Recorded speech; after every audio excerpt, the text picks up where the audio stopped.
Look at me now, you're my number one. Tapos na naman mag-workout. Nakatamad mag-workout pero kailangan gawin para sa health. Kasi hindi kayo pinagpapawisan sa trabaho. Lalo na sa ating mga lalaki. Ito lang, pagkatapos maligo, regalo naman sa mukha gagawin natin. Regalo sa mukha, it means para maging presentable din yung itsura natin. Huwag natin pabayaan bago matulog. Nag-lotion ako sa buong katawan, pero iba yung sa mukha. Sensitive kasi yung balat natin sa mukha. Itong side na to down lalo na. Kaya pag may mga tumutubong mga tagyawat, galawin, sensitive yung part na yan. Basta sa mukha sensitive, kaya dapat laging malinis bago matulog. Pagkatapos mag-workout, pinagpawisan naman, nagpahinga, tapos naligo. Yung daily routine pag OFW. Hindi na nga ako masyadong tinitigyawat pagdating dito, pero sa Pinas naninibago din. Dapat pati hanggang dito sa leeg para pantay ang kulay. Ay ulay yung ginagamit ko, hindi ko in-inverse yung ulay, pero simulad sa kulay ko yung ulay. Si tropa kong Harold na OFW din na nagturo sa akin. Kita niyo yung mukha ko, anti-wrinkles din yun, tsaka whitening, SPF din siya actually. Hindi ko pinagmamalaki yung mukha ko. Actually, malinis ka lang talaga. Tsaka pinkish siya bago matulog. Yes, diba? Bago matulog, fresh na fresh. Tsaka yun nga, masaya ako ngayon kasi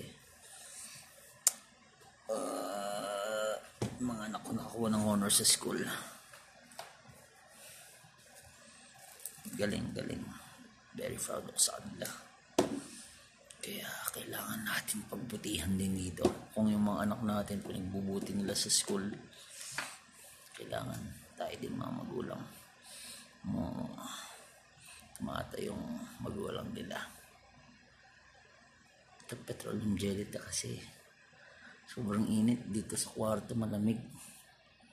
May init sa labas, 41 degree, 42, minsan 43.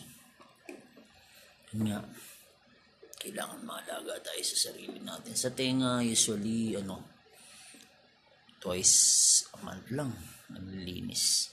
Pero pag nararamdaman ko madumi, nililinis ko. Sa mga daliri naman, twice a week to. Madaling maaba. Sa mga paa naman, kahit once a month lang din. Sa buhok, once in 2 months, papagupit ako. Bali, 1 buwan pa lang naman yan eh.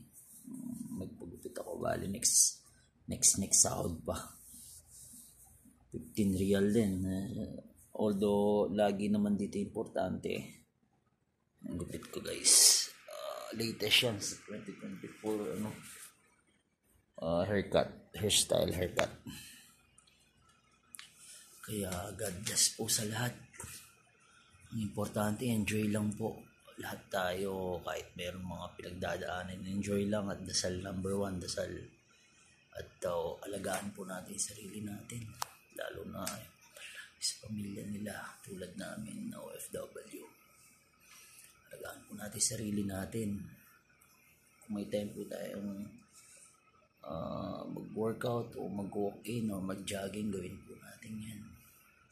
Kasi kagaganda ng katawan natin, paglandam natin. O ginagawa ko to, kailangan alagaan sarili kasi ito po yung puhunan natin bilang OFW, malayo sa pamilya. Kailangan maging healthy. Health is wealth nga, di ba? Kaya kahit mahirap, kailangan gawin, isama natin yan. At number 1, syempre dasal po. At ingat po sa lahat. At lagi po ko kayo din pinag-pray, kasama kayo sa pray ko. Maayos mabuti lahat po, masayang pamilya sa bawat isa. God bless and take care.